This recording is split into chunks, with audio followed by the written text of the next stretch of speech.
Hello guys, good morning, good afternoon, good evening, and welcome back again sa aking YouTube channel, Ate Gina's Vlog, Mitcha plus Sari Sari Store. Kumusta mga Siska Sari, ang inyong mga store, mga Sari Sari Store, kasi ako ay matagal tayong walang upload. Ngayon lang ako nakabalik, no? Mga 9 days na yata na wala tayong update sa aking maliit na meat shop and sari-sari store mula nang si Mr. ay pumunta ng Canada, no? Dahil busy kami sa aming preparation before siya umalis. Kaya nga wala tayong upload. And then busy din ako guys dahil yung aking mga racks, mga gamit sa tindahan ko sa bahay ay dinala namin dito. So kaya nga napaka-busy namin nagre-arrange dito and then naglilinis and then doon din sa aming bahay. Kasi nga guys, yung aking bulkless rack ay dinala ko dito at dito ko na dinidisplayhan ng aking mga palamig and mga wine. So kahit kaunti lang ang trabaho dito pero ang daming trabaho namin dahil napakakalat. Yun talaga basta mag-rearrange tayo, no? Pag mag-rearrange tayo sa ating sari-sari store, napakadaming kalat dahil may stocks tayo.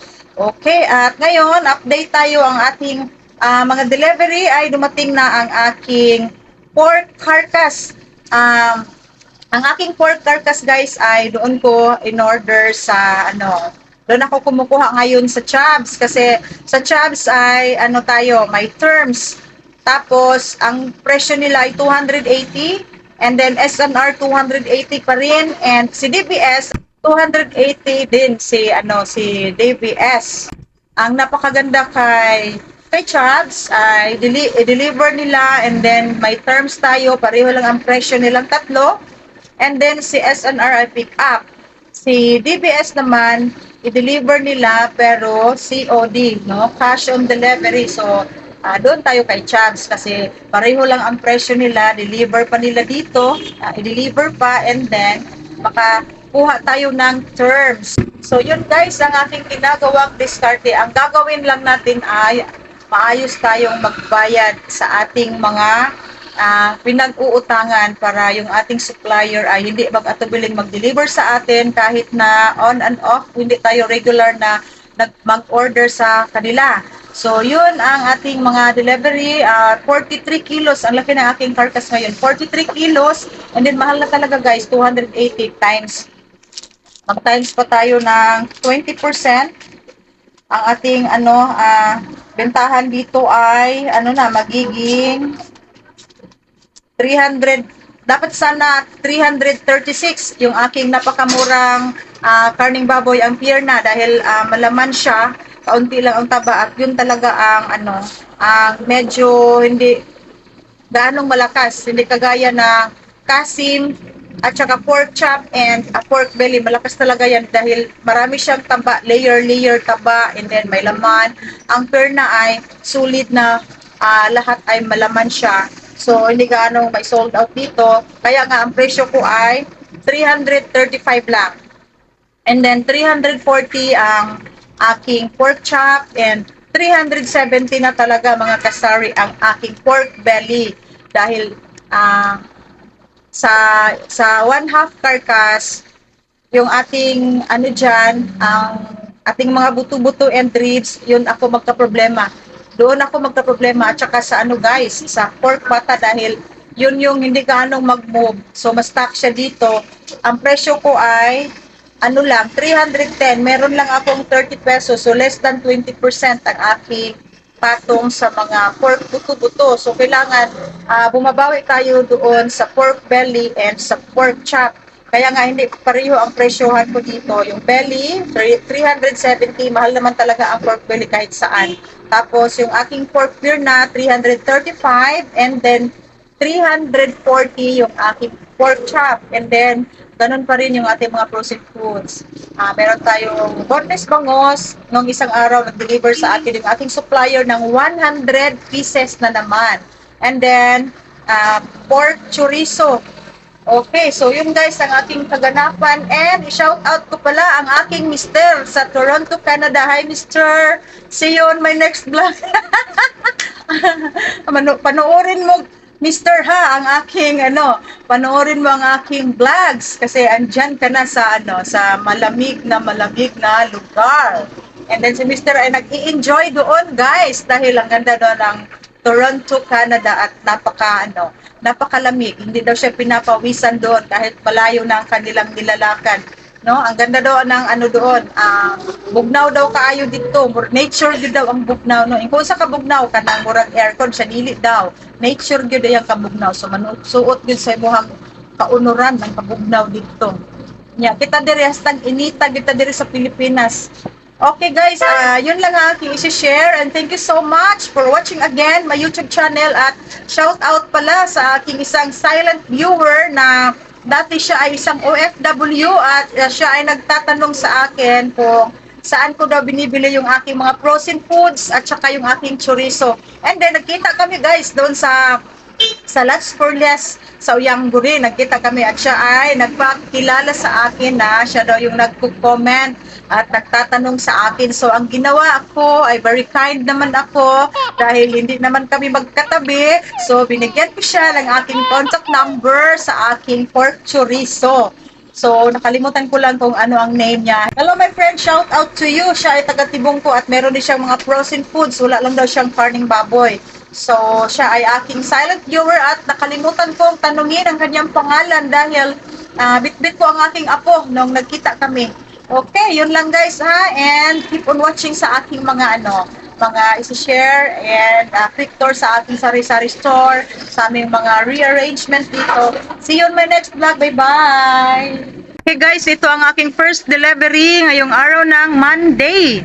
Eto guys, medyo malaki ang aking pork carcass galing kay Chubbs, 43 kilos plus. So ito ay didibon ko pa. Yan guys, so fresh na fresh. At ito ay, dahil malaki siya, and then hindi naman ganong malakas sa akin ito. So bali pang 2 araw namin ito. So bukas ulit tayong delivery ng pork carcass. Okay, at ito rin ang aking worth 4,000 pesos na whole chicken. Alam nyo guys, hindi na ako nag-order kay Enday and Rocky ng mga quarter leg. Ako na ang nagka-cut dito, quarter cut. Like, come here, Day. Ako na ang nagka-cut para yung ating display ay fresh na fresh. Kasi pag bagong slice, ang ating whole chicken ay napaka-fresh. Napaka-fresh niyang tingnan. Unlike sa na-cuts na mga quarter leg, minsan ay namumutla na siya dahil yung kinakat from Enday and Rocky ay hindi rin bago, no, mga stocks na dinidisplay nila, and then kinakat nilang quarter leg, and then yun yung ino-order ko sa kanila worth 2,000, 4,000.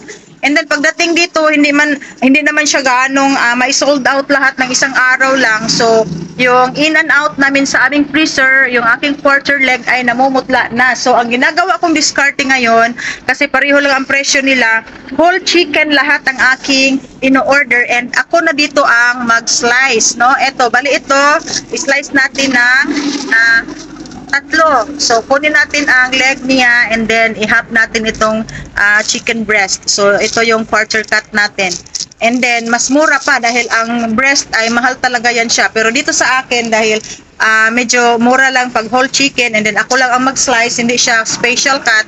So, ang benta ko dito ay 210 lang per kilo. And then, ang puhunan ko ay 170 dahil meron akong bagong supplier, si Brass Dressed Chicken. And then, malapit lang dito sa amin at i-deliver pa niya. So, doon ako nag-order sa kanila. Dahil sa palengke, ang whole chicken doon ay 175 per kilo. So, yun guys, no? Kailangan kung saan yung supplier natin na medyo mababa ang presyo, doon tayo talaga para medyo malaki ang kita natin. And then guys, ito yung aking bulkless rack na galing sa aking sari-sari store sa bahay. So dinala ko dito. And then guys, yan napakaganda, na-appreciate ko talaga. Ang ganda tingnan.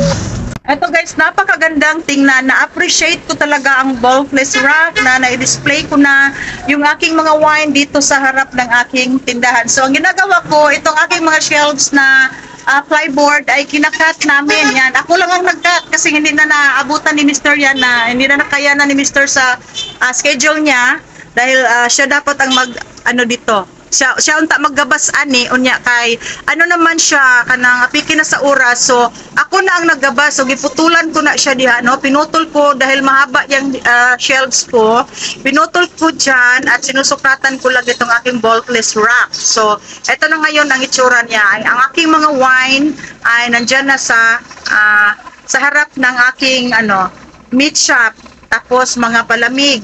Tapos yung mga ricados ko ay dyan ko dinidisplay sa ilalim. Eto.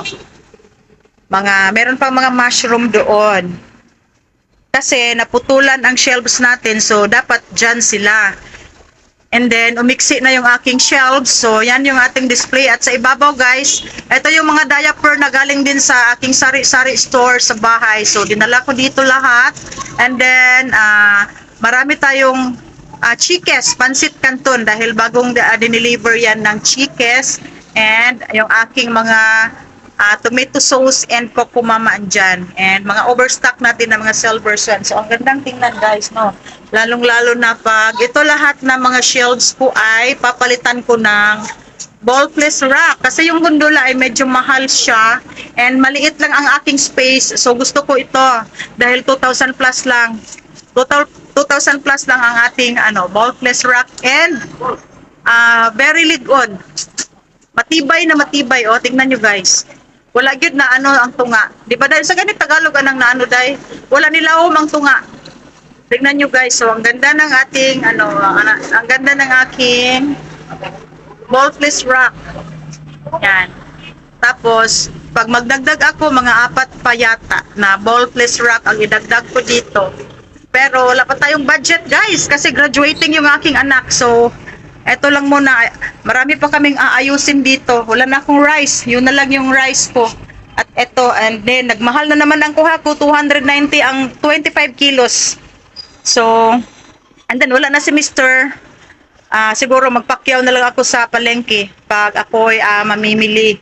So dito i-arrange pa namin yan siya. Tapos dito, guys, dito banda, guys, pinutol yan ni Mr. Kasi dito ko sana ilalagay ang aking malaking chiller. So, ito, guys, ang aking malaking chiller. Ito yung malaking chiller ko na galing sa bahay. Yan, guys, ang laki ng chiller ko. And then, yung aking chiller dito, yun yung dinala ko na naman sa bahay. No? And then, yung ating gardenia, marami yan siya. Yun na lang ang natitira. So, yan yung aking, yan yung aking malaking chiller. Kana siya, diri yung na ibutang. Muto gigabas ni Mr. Diri. Pasensya na gid mo, guys, ha, kay medyo may kalumaan na gid ni among building. O nang amo lang gid ning ayus-ayusan lang. Oh, diri gigabas amo na pong gibalik sa kong anak kay di naman ibalik ni Mr. kay nahago na siya. Nahago na si Mr. Okay, at eto, guys, ang ating mineral water. Mamaya meron akong delivery na Absolute. May order akong 8 case na Absolute, 5 liters and 4 liters lang. And then 10 case ang astig na cobra, 8 case ang yellow, and 2 case lang ang red kasi hindi ganong malakas ang red. So, ito, guys, and meron akong dyan, tuluganan. Onya, kani. Nanadiri ang nandito na yung ating mga gatas, and then kaunti na lang ang aking jersey ibap. So, ito, guys, ang update sa aking sari-sari store and meat shop. And alam nyo, guys, dito sa akin, ang malakas ay ang meat shop talaga. Yun talaga doon talaga ako nakafocus. Pero, hindi ako nagpapawala ng stocks sa mga grocery na yung mga items lang na mag-move dito sa aking tindahan. Kasi alam nyo, malapit lang ako, guys, sa mga wholesaler dito. So kung ano ang hinahanap dito, yun lang yung stocks ko, hindi gaanong kompleto dahil nga matutulog lang din yung stocks natin. So ito lang yung mga hinahanap lang ng customers. And then yung palamig pala, napakalakas. Ito mga mineral water, malakas din. So kanina wala tayong gaanong na-sold out, wala tayong naibentang dressed chicken, kaunti lang. Mabuti na lang at meron tayong load, at meron tayong palamig, at meron tayong kaunting grocery. So kung wala tayong benta sa dressed chicken and sa karning baboy sa umaga, meron naman tayong naibenta sa ating grocery. So biruin nyo, guys, kung purely meat shop lang ako. So, wala akong income. Open na ako ngayon and then hindi pa ganong malakas. Panghapon talaga ang malakas dito. So, mas maganda talaga na meron tayong mga additional na paninda para hindi masasayang yung isang oras na nakababad tayo sa ating tindahan and then wala tayong mga stocks na hinahanap ni customer. Okay, yun lang guys ang update ko sa aking tindahan at kami lang ni Icy ngayon. Dahil yung aking isang sales lady ay kinuha lang ang sweldo niya at hindi na bumalik. So ganyan talaga dito sa akin. Yung aking mga sales lady ay parang mag-ano lang muna, magtilaw-tilaw lang og sa Bisaya pa sa trabaho nya. Pagtanaw nila nga kapoy, si Icy ra gyud ang winner diri. Kami ra gyud ni Icy diri kay wala naman si Mr. Na naman si Mr. sa Canada. So nag-enjoy pa si Mr. dito sa sa Kabugnaw sa lugar. Okay, yun lang. Daghan na kay kog mga chika-cheka. Kadto lang guys ang akong update sa akong sari store and meat shop. So guys, kararating ko lang galing sa Lots for Less at ako ay namimili ng kaunting Ricardos and mga beer brand, mga Nor sinigang dahil marami nang kulang sa aking Ricardos. Mula nung umalis si Mr. I, ngayon lang ako nakapag-grocery uli and medyo marami na ang kulang. So, namimili ako ng kaunti, no, worth 6,000 pesos. At ito guys, nandito sa likuran ko, from Lots for Less. So, ipapakita ko sa inyo. Ito guys, ang aking groceries, kaunting groceries galing sa Lots for Less. So, ang nabayaran ko ay 6,000 plus. Ito, 6,192 ngayong araw ng Monday. So, ito lang guys, mga Nor cubes, mga Nor sinigang, and oyster sauce na malaki and noodles kasi itong mga noodles ko ayan na lang. Ito yung galing sa bahay and then may maghanap rin sa akin ng mga pansit canton na green. Yan. So meron tayong kaunting binili dyan and then etong super cute na bihon and ito guys napakamahal ng ang laki ng puhunan natin dito sa Alfonso na 1 liter. Ang ating puhunan niyan ay 292. Ang mahal pala ng Alfonso. 292 yan siya. Ang isa. Eto, 292. Alfonso Light, 1,000 ml. Kasi wala na akong Alfonso dyan. So, dalawa lang ang binili ko dahil hindi ganong malakas. Ang suki ko ay yung mga construction worker dyan sa harap ng aking tindahan. May malaking building dyan. So, galing sa Luzon. So, sila yung bumibili dito. And dati guys, ako ay bumibili ng sa grocery and then hindi na ako nag-grocery ngayon. Nag-stop na ako mag-order sa grocery kay nalagot ko. Kay sila nagani ba sila? Kaya may siyang pera mo, ano? Taga-grocery? Kanos Nani siya? Nangita siya sa kwa, wala. Picture siya na wala naman pag-order. Kasi, kung saan nakita, report ka na. Kapila naman siya na nakita. Ganyan na po. Isa lang. So, kung mabalik siya, na ko ha. Istoryaw na ko siya. So, guys, sa grocery, hindi na ako nag-order, no. Mga, mga 3 weeks na siguro kasi nagagalit ako sa kanila, guys, dahil meron akong order na worth 10,000 plus. And then, ang aking due ay every Wednesday. Ang collection day nila. Tapos, hindi nakapunta dito ang shipper.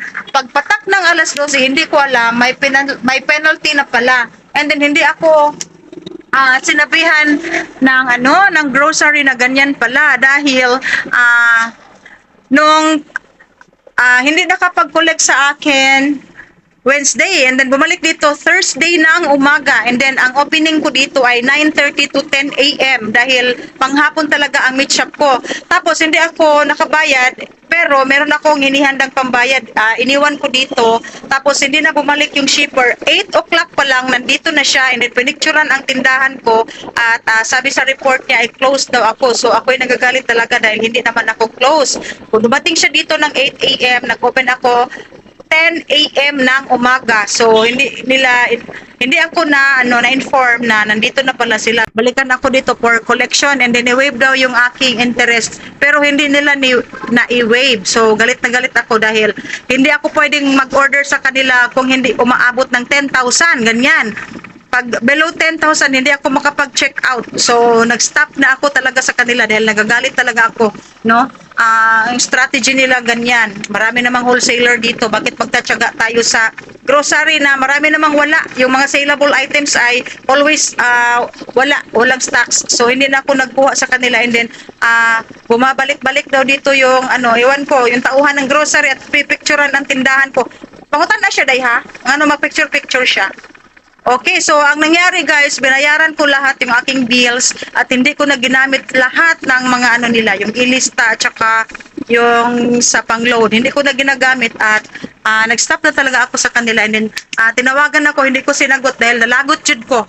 Nalagot jud ko sa ilaha. So, balik tayo sa ako. Pero imo nang di ilang Naapaday niya. Kung mag-ano sila, dili na po na ako ma-open kay session expired naman nila. So gidelete nako. Ano na din ako uninstall. Uninstall nako. Okay, ang akong kuan dito kay 29,000 na akong credit limit. Okay guys, balik tayo. So eto ang mas mura ang Alfonso sa grocery, mga 200 yung 1 liter nila dito sa supermarket ay 292, para sa kanila ay 287 pero kaunti lang naman ang diferensya and then hindi ako makapag-order ng bote-bote lang, per case na talaga. So dito na lang ako dahil hindi naman ako nagpo-focus sa aking grocery. Meat shop naman talaga yung ating pangunahing binibenta dito at malakas na malakas dito sa aking tindahan. So ito lang guys ang aking sari-sari store. So kung ano lang yung saleable at tinahanap-hanap ng customer, yun lang. Hindi na ako nagdagdag ng iba pa. Okay. So guys, dumating na si Virginia hotdog at ito yung ating order worth 5,056. So meron na naman silang golden preto na french fries, 120 per pack. 1 kilo yan siya. Tapos, 115? Pila? 115. Okay kayo, 115 na lang di ay. 125. So 115 na lang pala. So ito yung ating mabayaran. Ang akong bayad 5,056. So guys, at pang-abot na naman ang trabaho namin and then dalawa lang kami ni Isaiah against the light. And kumakain ng tapioca. Si Isaiah. So ito i-display namin mamaya or bukas na siguro yan siya. Tapos ito ay hindi pwedeng ipagpaliban dahil mga frozen foods. Tapos time check tayo ay 1:50 na ng hapon. And then 3:30 na ako magdidibon dahil sa kainitan ng aming panahon. Ng ating panahon, very init. Yan guys, very init talaga. So marami tayong stocks. Ngayong araw ng Monday, meron tayong Virginia and itong sa Last for Less, yung dressed chicken natin kanina and yung ating 1/2 carcass. Tapos ang hinihintay ko na lang ay ang mga absolute and cobra. Okay.